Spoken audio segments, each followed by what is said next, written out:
My husband spent 8 months hiding $200,000 to start a brand new life with another woman. And he was careful about it. He used a secret bank account at a bank we'd never used. He used a fake consulting company. He used a loan against a life insurance policy I didn't even know we had. He used a safe deposit box I had never seen a key for. He moved it slowly, in pieces, so that no single transaction would ever be big enough to make a wife who trusted him stop and ask a question. He thought it was invisible. He thought he had months. He had, although he had no idea yet, 72 hours.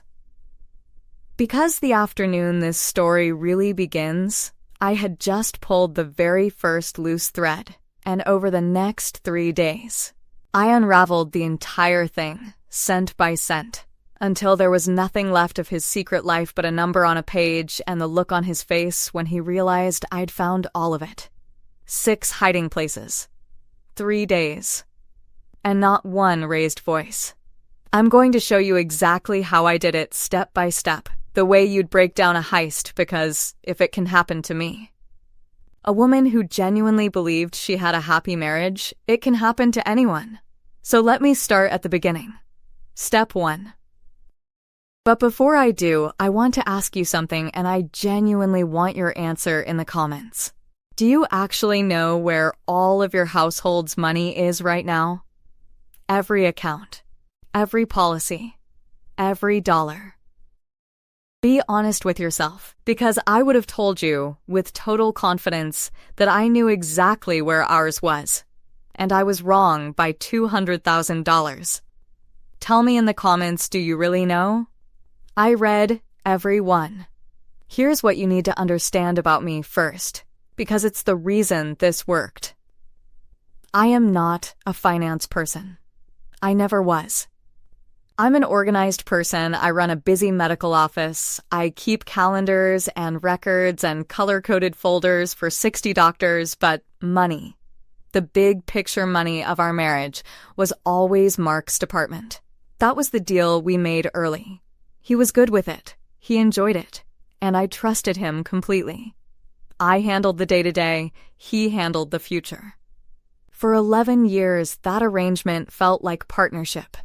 I know now that for the last of those years, it felt like partnership to me and like opportunity to him. And I want to tell you about the conversations, because they're the part that still stings. Mark used to sit me down once or twice a year, with a glass of wine and a folder, and walk me through where we were headed. Retirement projections. College funds. The plan, he called it. Always with a little smile, like he was building us a castle. I would nod and feel safe and grateful, and tell my friends how lucky I was to have a husband who took care of all that so I didn't have to worry. I see those evenings differently now. He wasn't showing me the plan. He was showing me the version of the plan that kept me calm and incurious, the decoy, while the real one ran quietly underneath it. The most dangerous lies aren't the ones told in anger. They're the ones told gently, over wine, by someone holding a folder you never thought to open yourself. Step 1. The loose thread. It was a piece of mail. That's all. A single envelope from a bank we did not use, addressed to Mark, that arrived on a day I happened to be the one collecting the mail. I almost didn't think about it. People get mail from banks all the time, offers, junk, but this one wasn't an offer. It was thin, official, the kind of envelope that contains a statement. And some small, quiet instinct made me hold it up to the light instead of dropping it on his desk. I didn't open it. I want to be clear about that, because being careful from the very first second is the whole reason I won. I didn't open it, because the moment Mark knew I'd seen it, the thread would vanish. Instead, I wrote down the name of the bank, the account's last 4 digits visible through the window, and the date. Then I set the envelope on his desk exactly where he'd expect it, and I went and made dinner, and when he came home and slid that envelope into his bag without a word, I watched him do it from the kitchen, and I smiled and asked him how his day was. There had been other small tells, I realized. Lying awake that night, I just filed each one under an innocent explanation. The way trusting people do. The new password on his laptop. The phone that had started living face down. The work trips that had gotten more frequent and more vague. A comment from a friend months earlier about seeing Mark at a restaurant across town on a night he'd told me he was working late, which I had waved away without a second thought. None of them, alone, meant anything. All of them, together, were a pattern I had refused to see, because seeing it would have cost me the comfortable story I was living in. The envelope didn't create the truth. It just finally made the story too expensive to keep believing. That night, lying next to him, I felt the floor go quiet underneath me, that clarity that comes a half second before the pain. Because a husband with nothing to hide does not get bank mail at his own house and quietly pocket it. I didn't know what it was yet, but I knew, the way you know weather is coming, that something was very wrong. And I made a decision in the dark that decided everything that followed. I was not going to ask him a single question I didn't already know the answer to. Step 2, confirming what I was actually dealing with and finding out how little time I had. The next morning, I did 2 things. First, I pulled our credit reports. Both of us. You're entitled to your own. And as it turned out, that one document was the master key to the entire heist. Because a credit report lists accounts. All of them. The ones you know about, and the ones someone opened quietly in the dark. And there it was. The bank from the envelope. An account I had never seen, opened 8 months earlier. But that wasn't all. There was also a line of credit I didn't recognize, and a loan against something that I couldn't immediately identify. My organized little world, the one I thought I had color-coded and under control, had a whole second filing cabinet I'd never been allowed to see. I sat at my desk and read that credit report 3 times. The way you reread a medical result you're sure you've misunderstood. 11 years of marriage, and there were lines on this page I could not explain. I felt sick, not heartbreak yet. That came later. But something colder and more useful. The feeling of a person who has just discovered the floor of her house has a basement she was never told about, full of doors. And the strangest part was a kind of clarity. For years, I'd had a low background hum of not quite rightness about our money that I'd always blamed on myself for not understanding it, for not paying attention. Sitting there, I understood the hum had never been my failure. It had been my instincts, trying to be heard over a man telling me, gently, that there was nothing to hear. The second thing I did was look at his phone. Not to snoop on his heart, I almost didn't care about that yet. To understand the timeline, and the timeline is what turned this from a sad discovery into a countdown. Because in a thread with a contact saved under a man's name, a name I later learned was a woman named Vanessa, was a message that said, "Almost there." Once everything's moved by the end of the weekend, we're free. New start, just like we planned. It was a Thursday. End of the weekend meant Sunday. Whatever Mark had built, he was planning to complete it and disappear into it in 72 hours. The affair itself, the heart of it, I barely let myself feel that first day. I'd love to tell you I'm made of stone, but the truth is simpler. I knew that if I let the grief in, it would slow me down, and I did not have time to be slow. The pain came later, in waves after the work was done and safe. But in those 72 hours, I made a deal with myself, feel it all on Monday. Work like a machine until then. It's a strange thing to recommend, but if you ever find yourself here, I'll tell you what I learned. There is a time to fall apart, and there is a time to be precise, and the wisdom is in not confusing the two. The falling apart will wait for you. The 72 hours will not. I had 3 days to find money I couldn't see, that a careful man had spent 8 months hiding before he moved it somewhere I'd never reach it. So I stopped feeling, and I started working. If your stomach just dropped the way mine did reading that message, do me one quick favor before I show you how I found it all. Tap like and subscribe to the channel.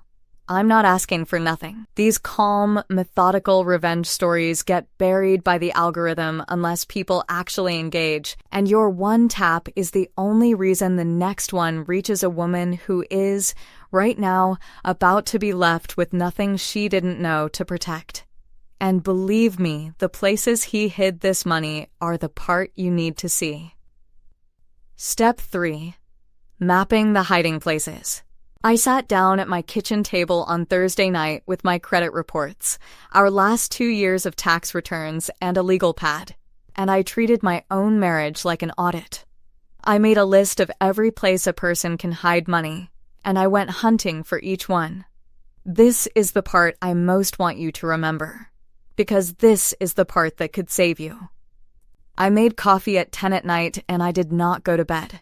I spread everything across the kitchen table, the table where we'd eaten dinner as a supposedly happy family for 11 years, and I worked like it was the most important project of my career, because it was. I had 2 advantages Mark never accounted for. The first was that I am relentless with records. Finding a missing chart among 60 doctors is my actual job. The second was that he had spent so many years convincing me I didn't understand money that he had stopped imagining I ever would. He'd built his hiding places for a wife who would never look. He forgot that a wife who is finally looking, with every document in front of her and nothing left to lose, is a very different person.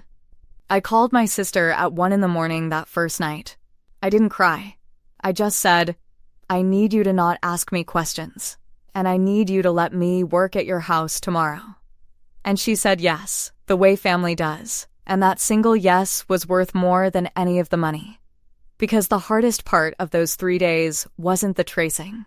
It was sitting across the dinner table from a man every evening, asking about his day, knowing what I knew, and giving away nothing. People think the difficult thing is finding the truth. It isn't. The difficult thing is holding the truth steady in your hands, in silence, for exactly as long as it takes to use it well. Every night I went home and played the wife who had no idea. And every morning I drove to my sister's and became the woman taking him apart. Hiding place number 1. The secret account. The one from the envelope. Using the credit report and a little patience, I confirmed it was his alone, opened 8 months earlier, and that money had been flowing into it steadily ever since. Small deposits, never big enough to notice. That was where the slow bleed had been collecting. Hiding place number 2. The fake company. Going back through our tax returns, which I had always signed without truly reading. Because Mark handled it, I found payments to a consulting business I'd never heard of. It looked legitimate. It was not. It was a shell, a name on paper. An invoice machine that let Mark move our money to a vendor that was really just himself. Months of business expenses that were nothing but a funnel. Hiding place number 3. The life insurance loan. That mysterious loan on the credit report? It was a loan taken against the cash value of a whole life insurance policy, a policy I knew existed, but had never looked closely at. Over the years, it had quietly built up real value, and Mark had quietly borrowed almost all of it out, in cash, without a signature from me, because the policy was in his name. Tens of thousands of dollars gone, against a thing I'd thought of as boring and safe. Hiding place number 4. The money he'd lent. Tracing the secret accounts outflows, I found transfers to Vanessa directly framed. In a note, he'd been careless enough to leave as getting our new place ready. My money, my marriage's money, was furnishing the apartment he planned to start his new life in. I sat with that one for a moment. Then I added it to the list and kept going. And here is the part that told me exactly who Mark really was, not as a husband, but as a person. Because the more I read, the clearer it became that even Vanessa didn't have the full picture. He'd told her about their nest egg, the money for the new place. But the secret account was in his name only. The shell company was his. The insurance was his. The cash in the box and the pile parked with his friend his. All of it under his control. None of it in her name anywhere. He was building a fortune he could walk away from her with, too, if it ever came to that. He hadn't built an escape with Vanessa. He'd built an escape from everyone, and let her believe she was the exception. I almost felt sorry for her. Then I remembered she'd helped him spend my marriage, and I went back to my spreadsheet. Step 4. The 2 places I almost missed, and the one that nearly slipped away. Hiding place number 5 was cash. Actual, physical cash. And I only found it because of a single receipt in his desk drawer, a rental receipt for a safe deposit box at yet another bank. I'll tell you in a moment how I dealt with that one, because a safe deposit box is its own kind of problem. But the receipt told me it existed, and the pattern of cash withdrawals on the secret account told me, roughly, how much was likely sitting in it. A safe deposit box is a particular kind of problem, because I couldn't exactly open it and count it. But I didn't need to. I needed it to exist, on paper, and to be documented, and the rental receipt, the bank's name. And the matching cash withdrawals did exactly that. My lawyer would later tell me that a box like that, once disclosed to a court, can be inventoried properly through the legal process. My only job was to prove it was there before Mark could empty it. So I photographed the receipt, noted the bank and the box number, and added it to the file. I didn't touch it. Touching it was his game. Documenting it was mine. And I have to be honest about the 6th hiding place, because it almost beat me. I spent nearly 2 hours on Friday at 3 a.m. convinced I'd made an arithmetic mistake. Because the numbers simply would not close. There was a chunk of money that had left the secret account and seemingly evaporated. I checked it 40 different ways. I nearly gave up and decided I'd miscounted. But that gap kept me awake, and somewhere near dawn I remembered Mark mentioning, months earlier and very casually, that he'd finally paid back an old friend he'd borrowed from years ago. I had never known about any loan. And that was the thread. There was no loan. There had only ever been a friendly pair of hands to hold cash that a wife would never think to look for. The thing he was proudest of was the thing one offhand comment, and one stubborn gap in a spreadsheet, gave away. When I added it all up, the secret account, the shell company, the insurance loan, the transfers to Vanessa, the cash in the box, the money parked with the friend, it came to a little over $200,000. Every cent of it ours. Every cent of it hidden. And it had taken me, from the envelope to the final number, not 8 months, but a single sleepless day and a half. But finding it was only half the job. Because knowing where the money was did me no good at all if Mark moved it on Sunday like he planned. I didn't need to find the money. I needed to freeze it. Which brings me to the most important part. Step 5. Locking it all down legally, calmly, and before the deadline. Here is what I did not do. I did not confront him. I did not withdraw the money myself or move it or touch a single dollar of it, because the fastest way to lose everything would have been to do something I wasn't allowed to do. The whole point was to stay clean while he stayed dirty. So early Friday morning, with about 48 hours left on his clock, I took my legal pad and my folders, and I walked into the office of the best divorce attorney I could find. And she told me 3 things that changed everything. The first, hidden money is the worst possible thing a cheating spouse can do to himself, because marital assets are supposed to be disclosed honestly to the court. A spouse who hides them, who builds shell companies and secret accounts to conceal them, isn't just being dishonest. He's exposing himself to real consequences. Courts do not look kindly on it. Done right, the very fact that Mark had hidden $200,000 could end up costing him far more than if he'd simply been honest. The second, the moment a divorce petition is filed, in our state, There are automatic financial restraining orders that kick in rules that prevent either spouse from moving, hiding, or spending marital assets while the divorce is pending. In other words, the law could slam the door on Mark's Sunday plan if I simply filed before he finished. His 72-hour window and my legal options were about to collide, and only one of us knew it. There was a moment on Saturday with the filing in motion but not yet complete when I thought he'd seen it on my face.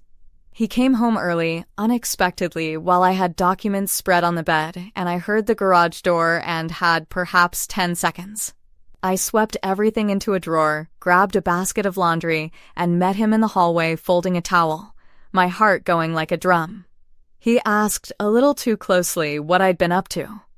I told him I was finally tackling the closet so we can get organized, and I watched him decide that was exactly the kind of small, harmless thing his oblivious wife would be doing. He smiled and went to pour a drink. I stood in the hallway holding a towel until my hands stopped shaking. That was the closest it came. After that, I did the rest of my work at my sister's kitchen table, where there were no garage doors to warn me too late. And the third thing she said, quietly, the way the good ones do. She said, most people in your position confront their spouse the second they find out. They scream, they tip their hand, and the money vanishes that night. You came here first, with documentation, before saying a word. You haven't just found his money. You've kept the high ground while he kept the low one. Now let's make it permanent. So that's what we did. That Friday, we filed, quietly, completely, with a full accounting of every hiding place attached to the account, the shell, the insurance loan, the transfers, the box, the money parked with the friend. The automatic orders took effect. The accounts were flagged. And every dollar Mark had spent 8 months carefully hiding was suddenly and legally frozen in place, documented, disclosed to the court. And impossible for him to move without breaking a direct order from a judge. I remember the exact moment my lawyer's assistant confirmed the filing had gone through. I was sitting in my car in a parking lot, and I put my forehead on the steering wheel and let out a breath I felt like I'd been holding for 3 days. Not joy, it wasn't joy. It was the specific relief of a person who has been running flat out toward a closing door and made it through with seconds to spare. Mark's end of the weekend deadline was still hours away. He still thought he was winning. He had no idea the door had already shut. Quietly, while he was out doing whatever he did on the Saturday before he planned to vanish. The whole heist, his and mine both, was decided in an empty parking lot while he wasn't even in the room. By Friday evening, the heist was over. He just didn't know it yet. Step 6. The reveal. I didn't ambush him. I didn't need to. I made dinner, the same as any other night. And when he sat down, relaxed, 2 days from his new life, I slid a single folder across the table. On top was the divorce filing. Underneath it was the accounting all 6 hiding places, laid out in my neat handwriting, every number matched and sourced, ending in that total. $200,000. Found. I watched him open it. I watched him get to the second page, and the third, and I watched the color drain out of his face from the bottom up, the way it does when a person realizes that the ground they were standing on was never there. He looked at the safe deposit box on the list. He looked at the money he'd parked with his friend, the one he was so sure was invisible. And he understood all at once that there was no piece of his secret he still owned. I had all of it. The court had all of it. And it had taken me 3 days. He said my name, just my name, like a question. And I said the only sentence I had prepared. I said, you spent 8 months making sure I'd be left with nothing. It took me 3 days to make sure you can't move a dollar. So let's both be honest from here on out, in front of a judge. I didn't yell. I didn't list his sins or mention Vanessa's name. I let the folder say all of it. Because numbers, laid out plainly, are louder than any accusation. He tried, in the days after, all the things they try. First, the explanation it was for both of us. A surprise. I'd misunderstood. Then, when the folder made that impossible, the anger, how dare I go through his things? How dare I file without warning? And finally, when even the anger ran out of road, the bargaining, maybe we could keep this between us, handle it quietly, not get lawyers and courts involved. That last one almost made me laugh, because of course he wanted it quiet now. Quiet was the only room left where he had any advantage, and I had already turned the lights on in it. I told him, calmly, that the time for keeping things between us had ended 8 months ago, on the day he opened an account he never told me about.